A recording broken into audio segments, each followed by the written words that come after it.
प्रणाम, नमस्कार। बहुत स्वागत है आपका उस कार्यक्रम में जिसका नाम है हे प्रभु आनंददाता। कार्यक्रम को लेकर त्योहारों के इस मौसम में आनंदित होने के साथ साथ इस कार्यक्रम का भी पूरा आनंद उठाइए और अपनी प्रतिक्रिया, अपनी रिएक्शन हमें इस नंबर पर भेजिए 7000-969-440।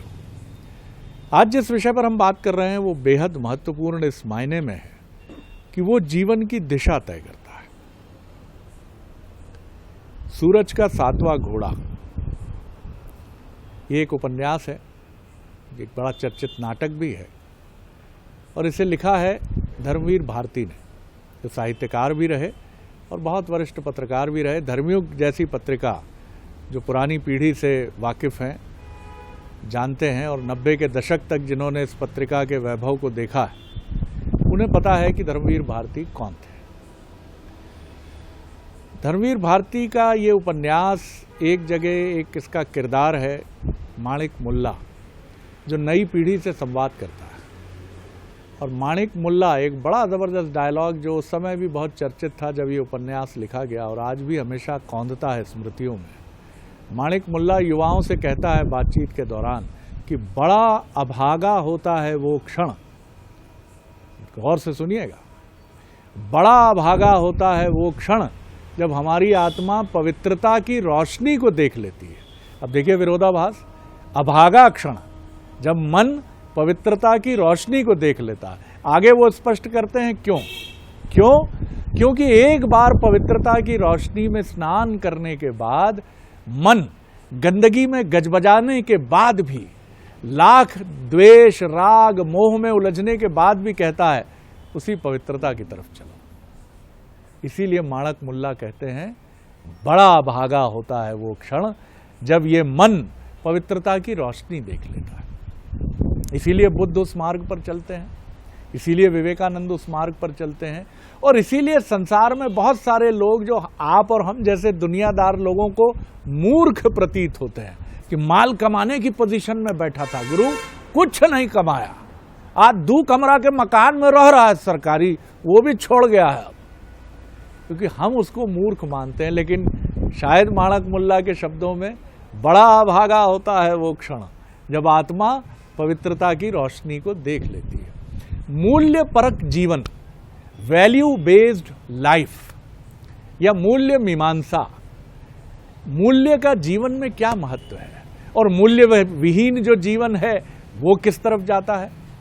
वही कीड़ा गंदगी में गजबजाता हुआ जो आपको हमको दिखता है और हम घृणा से मुंह फेर कर चले जाते हैं।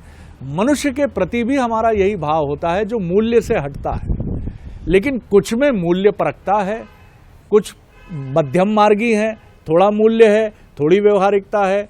जहां उनको लगा मूल्य को चादर की तरह बिछाना है, मूल्य बिछा देते हैं। जैसे राग दरबारी में शुक्ल साहब कहते हैं कि नैतिकता तो तिपाई की तरह है, जब जरूरत होती है बिछा दी जाती है।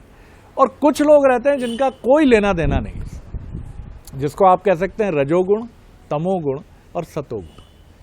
मेरे भीतर रजोगुण क्यों है, मेरे भीतर तमोगुण क्यों है और सतोगुण को कौन निर्धारण करता है, इसका हमारा चरित्र या ईश्वर?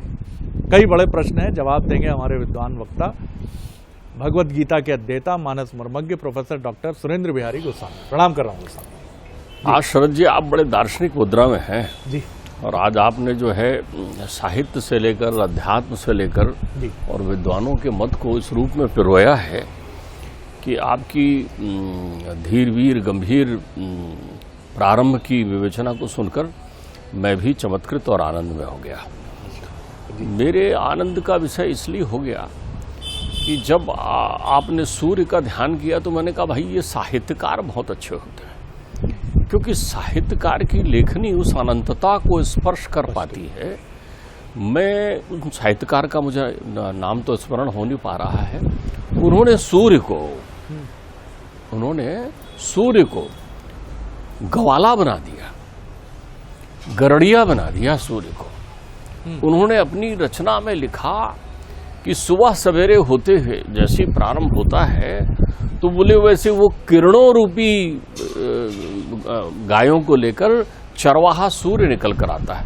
आपने देखा होगा पहले किरणें आती बाद में सूर्य दिखता है हमको, तो वो किरणों को कहते हैं ये तो गाय हैं, ये तो मवेशी है, ये तो पशु हैं जो अपने सामने से जब जैसे ही निकलते हैं तो पीछे चरवाहा इनको पकड़ने चला आता है, जैसे वो किरणों का अनुसरण कर रहा हो। ध्यान रखिएगा, तेज का प्रकाट्य जो है वो भी एक रहस्यमय प्रक्रिया है। वेद बड़ा सुंदर बात कहता है कि सूर्य प्रकटा कैसे, तेज आया कैसे। तो वो कहते हैं सबसे पहले अनंत आकाश आया, अनंत आकाश आया, शब्द ब्रह्म हुआ, नाद हुआ, ध्वनि आई। तो वो ध्वनि कहाँ, जहां जहां ध्वनि विचरण करने लगी उस नाद में अनंत आकाश का निर्माण हो गया। जैसे ही आकाश की शून्यता आई तो वहां स्पर्श तत्व आ गया, वायु विचरण करने लगी। तो आकाश और वायु के घर्षण से क्या उत्पन्न हुआ, तेज। तब कहीं जाकर तेज उत्पन्न हुआ है। तो तेज जो है वो आकाश में ही विलीन हो जाता है, ध्यान रखिए। और आकाश वो है जो अपने अनंत में त्रिगुण को समाहित करता है। त्रिगुण ही आकाश का निर्माण करता है। जब त्रिगुण में विक्षेप उत्पन्न होता है तब आकाश आता है। तो आकाश से भी अनादि है त्रिगुण, क्योंकि त्रिगुण की उत्पत्ति हुई है महतत्व से। महतत्व अर्थात प्रकृति से, प्रकृति अर्थात दर्शन से, दर्शन अर्थात जब दिखने लगे उस दर्शन से। जब हमें कोई तथ्य दिखने लगा, आंखें बन गई, दिखने लगा, स्पर्श होने लगा, तो क्या बना, तब वहां महतत्व का निर्माण हुआ, मूल प्रकृति आई। मूल प्रकृति ने त्रिगुण में स्वभाव काल कर्म का क्षोभ उत्पन्न किया, तो ये पंच तत्व उत्पन्न हुए जिसमें तेज एक समाहित है। बात कुछ कठिन हो रही है, इसलिए इसको लौटकर हम सरल करते हैं। हम तो बात सूर्य की कर रहे थे कि वो गोलक वो है जो अनंत आकाश में खिलता हुआ चमकता कमल है, उसके अतिरिक्त कुछ नहीं, क्योंकि अनंत ब्रह्मांड है तो प्रत्येक ब्रह्मांड के सूर्य भी है। तो इस अनंत ब्रह्मांड का अंश कौन है, मैं। इस अनंत ब्रह्मांड का प्रत्यक्ष स्वरूप कौन है, मैं, जो अपने उच्चारण से अहंकार का बोध देता है, लेकिन तिरोहित हो जाए तो परमात्मा की अनुभूति करता है। जब भी आप मैं इस देह गेह के लिए कहते हैं तो अभिमान हो जाता है, तब आप उसको देह का अभिमान कह देते हैं। आप समझते हैं मैं मतलब देह, मैं मतलब देह नहीं, तत्त्वमसि, मैं वही हूं। तू कौन है, तू वह है। वेद कहता है तू वह है। तो तू कौन है, वह कौन है, मैं हूं वह है। तो मैं की उत्पत्ति कहां हुई है, तो सबसे पहले हम आत्मा को समझ लें, क्योंकि ये आत्मा ही प्रत्येक मूल्य का अमूल्य साक्षी है। मूल्य त्रिगुण का हो सकता है, त्रिगुणातीत का नहीं होता। मूल्य त्रिगुण का होता है, त्रिगुणातीत का नहीं होता। अब त्रिगुण में देखिए, तमोगुण, ये देह को मान लें आप, ये जो हमारा शरीर है ये तमोगुण है। तो यदि बहुत सारे व्यक्ति के जीवन में आपने देखा होगा शरीर की बड़ी महत्ता रहती है, वो जीवन भर अपने शरीर के प्रति ही बड़े ध्यानस्थ रहते हैं। हर समय हर पल उनका ध्यान जो है शरीर पर रहेगा। उनकी बातचीत में आपको शरीर मिलता चला जाएगा। जब भी उनसे बात करेंगे, अरे आज आपका चेहरा थोड़ा सा ऐसा दिख रहा है, आप नहाए नहीं है क्या, आज आपका चेहरा चमक रहा है, अरे वाह अब आपकी आंखें क्या लग रही है। वो हर बात में शरीर को ही लेकर आ जाते हैं। उनके साथ आप चिंतन करिए तो उनका सारा हित, भोजन के समय में भोजन का ध्यान आ जाएगा, चाय के समय में चाय का ध्यान आ जाएगा। वो हमेशा अपने शरीर के बारे में चिंतन करते रहते हैं। वो तमोगुणी होते हैं। तमोगुण देह का प्रतीक है, देह तमोगुण है। तो फिर रजोगुण क्या है, गतिशीलता लेकर आता है। इंद्रियां जो हैं वो रजोगुण के प्रतीक है। तो जो इंद्रियों के भक्त हो जाते हैं वो रजोगुणी होते हैं। ध्यान रखिए कि तीनों गुणों में क्षोभ उत्पन्न होगा तब आप वो अनुभूति कर पाएंगे जिस पर चिंतन करने के लिए हम बैठे हैं, जो अनमोल है, इन सब का मूल्य है। तो सबसे बड़ी प्रजाति धरती पर रजोगुण वालों की है। वो इंद्रियों के वशीभूत हैं, उनको प्रत्येक इंद्रियां प्रभावित करती हैं और वो बड़े बेचैन रहते हैं कि कोई भी इंद्रियां उनकी न मलिन हो, न कमजोर हो, न किसी प्रकार से उनमें क्षोभ उत्पन्न हो जाए। वो अपनी इंद्रियों के प्रति बड़ा ध्यान रखते हैं। वो हर आचरण वही करते हैं जो उनकी इंद्रियां कहती हैं। वो गीता के मूल सिद्धांत का तिरस्कार कर देते हैं। गीता का मूल सिद्धांत क्या कहता है, गीता का मूल सिद्धांत कहता है शरीर में महत्वपूर्ण इंद्रियां, इंद्रियों में महत्वपूर्ण मन, मन में महत्वपूर्ण बुद्धि, बुद्धि में महत्वपूर्ण आत्मा। बुद्धि के अलग अलग स्वरूप, चित्त को प्राप्त कर विवेक बनकर जब आत्मा में पहुंचते हैं तो आत्मा साक्षी मात्र है, वो कुछ करता ही नहीं। वो केवल देखते रहता है, देह वाले को देखता है कि देखो ये देह देख रहा है, बैठा वही है भीतर। मैं वही है, को हम सो हम। मैं के भेद हैं। जैसे ही आपने मैं को शरीर से जोड़ा, आप अहंकारी हो गए, आप नाशवान शरीर को जीवन मान बैठे। और जैसे ही मैं का, उस मैं का की अनुभूति आपने कर लिया, आप अविनाशी हो गए, आप मुक्त हो गए, आपका जीवन अनमोल हो गया। तो अभी मोल में रुकते हैं अपन। मोल कहाँ शुरू होता है? स्वभाव से। स्वभाव किस पर आधारित है? गुण पर। प्रत्येक व्यक्ति तीनों गुणों के आश्रित है। ये एक एक गुण की बात कर रहे हैं। हर व्यक्ति में 3 गुण है। किसी में थोड़ी मात्रा में कोई गुण है, किसी में ज्यादा मात्रा में कोई गुण है। तो जिसमें शरीर की आसक्ति ज्यादा है, देहासक्ति में जो पड़ा है, उसमें तमोगुण का प्रतिशत अधिक होता है। वो नाशवान देह को मानकर जीवन को वृथा गमा देता है। फिर उसके जीवन में दुख बहुत आते हैं, क्योंकि बढ़ती उम्र का वो आनंद लेता है, फिर जब शरीर क्षीण होने लगता है तो वो दुखी हो जाता है। जो व्यक्ति हमेशा इस बात के लिए सजग रहता है कि रोग ना हो, उसको सर्दी होने पर भी भयावह पीड़ा होने लगती है। उसे लगता है कि सर्दी हो कैसे गई, मुझे कैसे सर्दी हो सकती है। वो ये समझता है, वो समझता है मैं रोग मुक्त हूँ, जीवन मेरा अनंत है, देह मेरा अविनाशी है। तो तमोगुण हो गया। रजोगुण में इंद्रिया शक्ति आ जाती है। इंद्रिया शक्ति में भी सबसे महत्वपूर्ण होता है, जहां अहंकार का घनत्व होता है, वो है वाणी। तो वाणी को रजोगुण का घनत्व का प्रतीक माना गया है। अहंकार का प्रतीक वाणी है, क्योंकि वाणी ही मैं बोलता है। इंद्रियां शब्द सभी हैं, शब्द स्पर्श रूप रस गंध, इनसे जुड़ी हुई सब इंद्रियां हैं। ज्ञान इंद्रियां इसी में है, कर्मेंद्रियां इसी में है, सारी इंद्रियां इसी के आसक्त हैं। लेकिन इसका प्रतिनिधि वो है जो बोलता है। जो बोलता है वो अहम बोलता है, वो कहता है मैं। तो वो वाणी है। ध्यान रखिएगा आपको इसको। शरीर को शुद्ध करना हो तो तप का आश्रय लीजिए। शरीर को शुद्ध करना हो तो तप का आश्रय लीजिए, और वाणी को शुद्ध रखना हो तो स्वाध्याय का आश्रय लीजिए। क्योंकि जैसे स्पष्ट करिए, शरीर को यदि स्वस्थ रखना है तो तप का आश्रय लीजिए। अर्थात शरीर तभी स्वस्थ रहेगा जब आप अनुशासित रहेंगे, आप संयम नियम से बंधे हुए रहेंगे। तप यानी अनुशासन। अनुशासन है तप में, स्वानुशासन। तप यानी स्वानुशासन। अनुशासन में तो कोई डंडा लेकर आपको कह सकता है कि इस समय ये नहीं खाना है, इस समय ये नहीं खाना है, वो तप नहीं हुआ। इससे भी महत्वपूर्ण मुझे लगता है वाणी का। हाँ, तो आप वाणी की जो प्रक्रिया है दूसरे स्वाध्याय को और स्वाध्याय करिए। स्वाध्याय अध्नो अध्यायो सुसंद्रो अध्यायो स्वाध्यायो।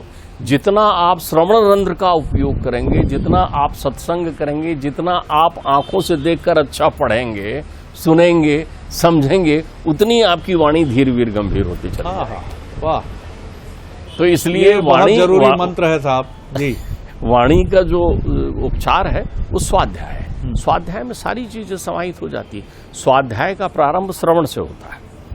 श्रवण करते हैं, मनन करते हैं, चिंतन करते हैं। इसलिए हम कहते हैं कुछ भी कहने के पहले सोच समझ लो। तो सोच समझने की प्रक्रिया श्रवण पर और अध्ययन अध्यापन पर निर्भर करती है। उसको स्वाध्याय कहते हैं। आप स्वाध्याय में सत्संग भी शामिल है।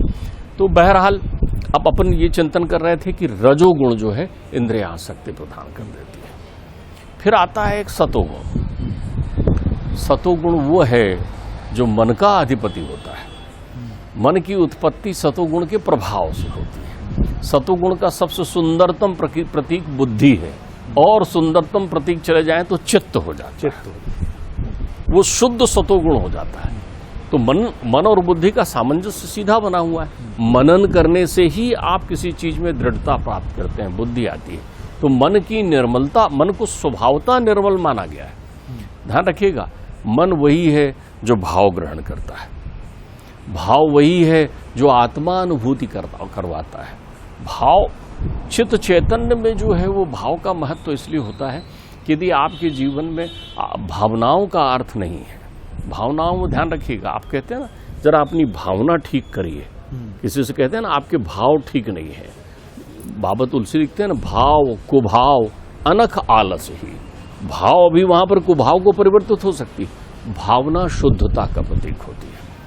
जब आप मलिन मन को साफ कर लेते हैं, जैसे किसी बर्तन को साफ कर लेते हैं और वो चमकदार दिखने लगता है, तब वहां पर भावना नृत्य कर रही होती है। तो भावना, भाव, और उसको चलित शब्द का उपयोग करें।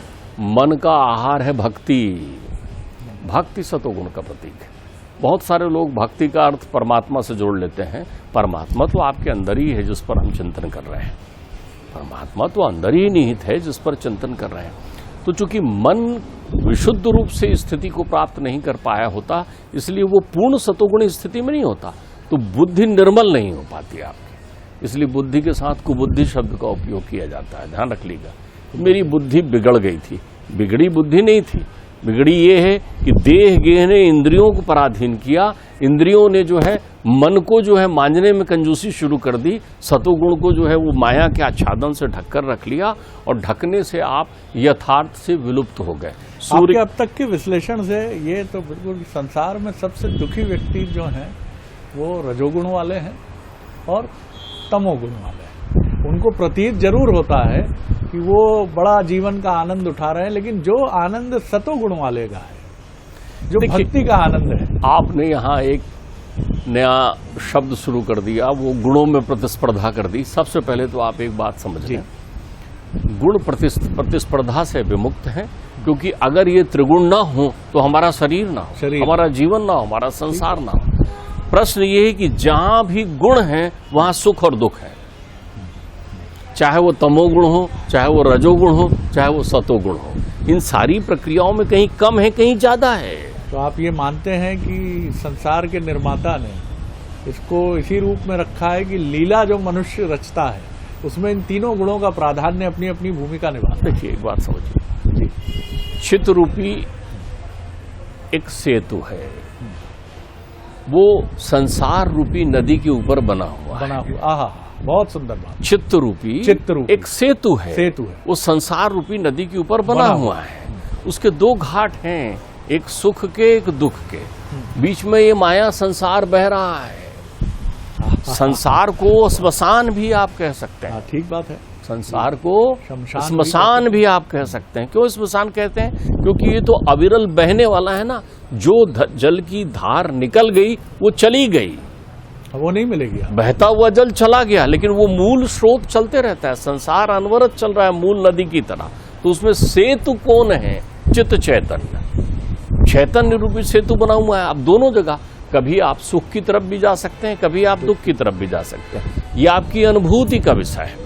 तो सतोगुण होने मात्र से आप किसी आनंदानुभूति को नहीं प्राप्त कर रहे हैं। अभी आपकी आत्मा अनुभूति नहीं हो रही है।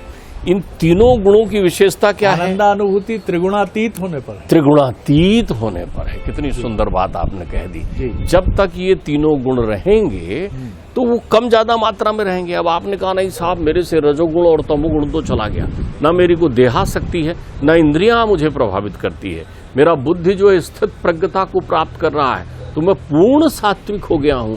हम इस पर चर्चा कर चुके हैं कि सात्विकता भी अपने साथ अहम को लेकर आ जाती है, उसका अभिमान आपके साथ चला आ जाता है। तो अभी आप सात्विक हुए मतलब वैज्ञानिक हो गए। ध्यान रखिएगा, बुद्धि की अवस्था को ही पंचकोशी यात्रा जब अपन करते हैं, अर्थात 5 कोशों के शरीर निर्माण में करते हैं, अन्नमय कोश करते हैं, मनोमय कोश करते हैं। आप ध्यान रखिए, तो जब उस यात्रा में जब आप निकलते हैं तो आप पहुंचते हैं विज्ञानमय कोश की तरफ। विज्ञान आत्मा के बहुत सन्निकट होता है। आत्मा जो है अकर्ता है। आत्मा को परिभाषित करने की प्रक्रिया आई तो आत्मा में सबसे पहली बात, आत्मा मैं है। दूसरी विशेषता, आत्मा अकर्ता है। तीसरी विशेषता, आत्मा अजन्मा है। जन्म शरीर का होता है, आत्मा का नहीं। देखिए, मृत्यु के बाद विलाप करते हुए किसी व्यक्ति से आप कह दीजिए कि आप किसके लिए विलाप कर रहे हैं, वो नाम लेके पुकारेगा, आहा वो चला गया उसके लिए। तो वो तो तुम्हारे पास ही है ना, उस शरीर का नाम था। वो जो गया वो आया ही नहीं था, और जो आया तो वो गया ही नहीं है। आप ध्यान रखिएगा, वो नित्य है। नित्य, वो नित्य है, अजन्मा है, नित्य है। फिर आत्मा की बड़ी सुंदरतम विशेषता है, उसे हम कहते हैं वो सच्चिदानंद है।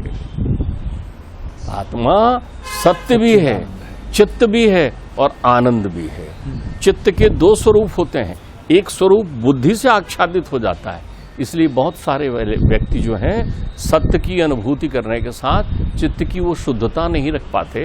अर्थात उनके पास समुद्र तो होता है लेकिन मीठे पानी का नहीं होता। या समुद्र तो होता है लेकिन उसमें लहर नहीं होती।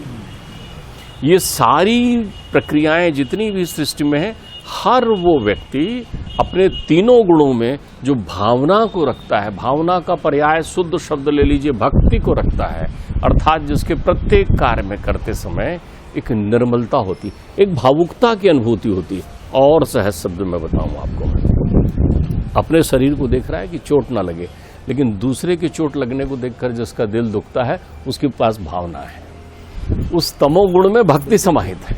बहुत सुंदर, आप मेरी बात समझ गया ना? बिल्कुल। अपना रूप निहारते समय उसको सुंदर लगता है। सुंदर बात आपने कही है। ये विषय इतना व्यापक है कि मुझे लगता है कि इस पर हम घंटों चर्चा भी और कर सकते हैं और आगे करेंगे भी हम। लेकिन सबसे महत्वपूर्ण सूत्र जो डॉक्टर साहब ने हमें दिया है, वो महत्वपूर्ण सूत्र भक्ति है। ये भक्ति ही है कि आप जो भी काम कर रहे हैं, रैदास जब जूते और चप्पल बना रहे हैं तो यही डॉक्टर साहब से हमने सुना है कि वहाँ जो उनकी कठौती में जल रखा है जिससे वो मृदुल करने का प्रयास करते हैं चमड़े को, उसको वो कृष्ण के प्रसाद के रूप में देखने लगते हैं, चरणामृत के तौर पर देखने लगते हैं। तुलसी आते हैं वाराणसी में तो वो उनको देते हैं, लो ग्रहण करो। अभी अभी पूजा क्या है? पूजा घिस रहे हैं, वो चप्पल जूता बना रहे हैं, उसकी सिलाई कर रहे हैं। कबीर जुलाहा है, अपना चलाते रहते हैं और वस्त्र सिलते रहते हैं, लेकिन छोड़ते नहीं हैं। आपको लगता है कि ये तो सबको प्राप्त हो गए, फिर अपने क्यों बुनकर की तरह बैठ के बुन रहे हैं वस्त्र? क्योंकि भक्ति यही है, समग्रता है भक्ति।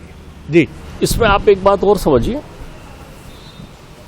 मैं को यदि आप तिरोहित करना चाहते हैं, देहासक्ति छोड़ना चाहते हैं, इंद्रियों की आसक्ति छोड़ना चाहते हैं, तमोगुण और रजोगुण बहुत गाढ़े होते हैं।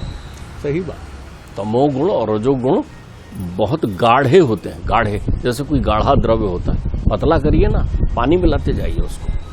अब पानी मिलाने की प्रक्रिया क्या है? उसको समिष्ट से व्यष्ट से समिष्ट करते चले जाइए।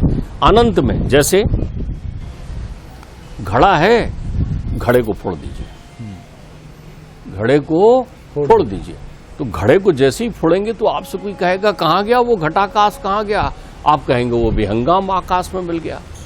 बहुत सारे लोग तो मुट्ठी बांधे रहते हैं। तमोगुण अर्थात मुट्ठी बांधना, घड़ा अर्थात रजोगुण थोड़ा बड़ा हो जाता है, थोड़ा और तरल किया। मुट्ठी खोल दीजिए, घड़ा फोड़ दीजिए, तो फिर क्या होगा? आप जब अपने आप को विश्व में पहुंचा देंगे, विश्व से त्रिलोक में पहुंचा दीजिए, अनंत आकाश में। आप क्या बात कर रहे हैं? सचराचर सृष्टि मेरा घर है, परमात्मा प्रत्येक कण कण में विद्यमान है। तो जब आप प्रत्येक कण कण में क्षण क्षण में उसी रैदास की तरह, उसी तुलसी की तरह, उसी कबीर की तरह परमात्मा के सर्वव्यापक स्वरूप को देखने का प्रयत्न करने लग जाएंगे, तो जब आप फिर आपके जीवन में अन्वय व्यतिरेकाभ्याम शुरू हो जाएगा, सर्वभूत हितृता हो जाएगा। फिर आप कहेंगे दुख तेरा हो चाहे दुख मेरा हो। दुख की परिभाषा एक है, आंसू तेरे हों या आंसू मेरे हों, आंसुओं की भाषा एक है। तो फिर आप यहाँ मैं इस बात को पूर्ण करना चाहूंगा, फिर आपका सतोगुण जो है वो सात्विकता को प्राप्त करेगा, तब आप उसका स्पर्श करेंगे। जब आप उसका स्पर्श करेंगे तब जीवन में मूल्य समाप्त हो जाएगा, आप अमूल्य हो जाएंगे, और तब आप चित चेतन सच्चिदानंद स्वरूप उस आत्म तत्व की अनुभूति करेंगे। ये सनातन परंपरा से आने वाले शब्द आपको जटिल लग सकते हैं, सच्चिदानंद, चित्त चैतन्य, चित्त, रजोगुण, तमोगुण, सतोगुण। हो सकता है बहुत सारे लोगों का अध्ययन ना हो इन सबको लेकर, लेकिन इसको सरल शब्दों में आपको समझना है तो यूं ही समझिए कि एक फौजी जब सीमा पर अपनी बंदूक के साथ तैनात है और अपने प्राणोत्सर्ग को वो एक पर्व मानता है, त्योहार मानता है, ये भक्ति है, अपने कर्म से भक्ति है। और यही वजह है कि वो निर्भय हो जाता है, निडर हो जाता है मृत्यु से। क्या कोई आप संसार में आप पाते हैं कितने लोग हैं जो मृत्यु का सामना आंखों में आंखें डाल कर करते हैं? एक चिकित्सक है, वो पैसे ही नहीं ले रहा है, उपचार कर रहा है, कह रहा है मानव सेवा ही मेरा उपचार है। ये वो अवस्था है जिसको हम इसलिए नहीं समझ पाते कि इन्हीं तीनों गुणों के प्राधान्य से हम लड़ते रहते हैं पूरे जीवन, हमें पता नहीं चलता कहीं हम रजोगुणी हैं, कहीं हम तमोगुणी हैं, कहीं सतोगुणी हैं, लेकिन इनसे मुक्ति त्रिगुणातीत होने में है, यानी इन तीनों गुणों से ऊपर उठते हैं जब भक्ति के चरम को प्राप्त करते हैं। अब आप देखिए, यहाँ एक बहुत अच्छी बात है, आपने कितना अच्छा उदाहरण दिया है। एक चिकित्सक जो अपनी चिकित्सा करते समय किसी से धन नहीं लेता और कहता मैं धन नहीं लेता, लेकिन उसके अंतर मन में भावना है कि थोड़ा बहुत धन क्या लूं, बड़ा धन होगा तब लूंगा, तो आप ये समझ लीजिए अभी उसमें तमोगुण और रजोगुण छुपा हुआ है। लेकिन जब वो बिल्कुल उससे मुक्त हो जाता है और वास्तव में धन विहीन होकर सेवा करने के लिए करने लग जाता है, तब वो आत्मा अनुभूति करने लग जाता है और तब उसका कार्य, उसका जीवन अमूल्य हो जाता है और उस अकर्ता की अनुभूति वो स्वयं के कर्म में करने लगता है। अब क्या कहेंगे आप इसको कि राम से अनन्य प्रेम करने वाली कैकेयी उस क्षण वो वर मांग लेती हैं जिसको बहुत किसी बैंक खाते की तरह उन्होंने प्रिजर्व करके शायद भूल भी गई होंगी कि क्या वर मांगा है, लेकिन जब वो गुण प्रकट होता है, जिसको आप तमोगुण कह लीजिए, वो गुण जब प्रकट होता है तो वो गुण कहता है कि मेरे पुत्र भरत को ही मिलना चाहिए सिंहासन, राम मेरा प्रिय तो है लेकिन जाए वन गमन के लिए। ये वो भाव है जो प्रकट हो जाता है तो आपका पूरा चरित्र जो है उस पर एक प्रश्न खड़ा करता है। आज कैकेयी अपने तमाम अच्छे गुणों के बावजूद सिर्फ एक गुण का प्राधान्य एक समय पर होने की वजह से, माफ कीजिएगा, लांछित भी हुई। उनके अपने पुत्र ने उनको कटघरे में खड़ा किया, दशरथ जी ने प्राण त्यागे, एक बहुत बड़ी लीला हुई। अब आप कह सकते हैं सब नियोजित है, लेकिन इस नियोजन में कैकेयी ही क्यों उस गुण के प्राधान्य से ये त्रुटि कर बैठती है? विचार जरूर करिएगा। आनंद आ गया डॉक्टर साहब, बहुत अद्भुत आपने बात कही। अगले एपिसोड में एक और विषय लेकर उपस्थित होंगे। राम नमस्कार।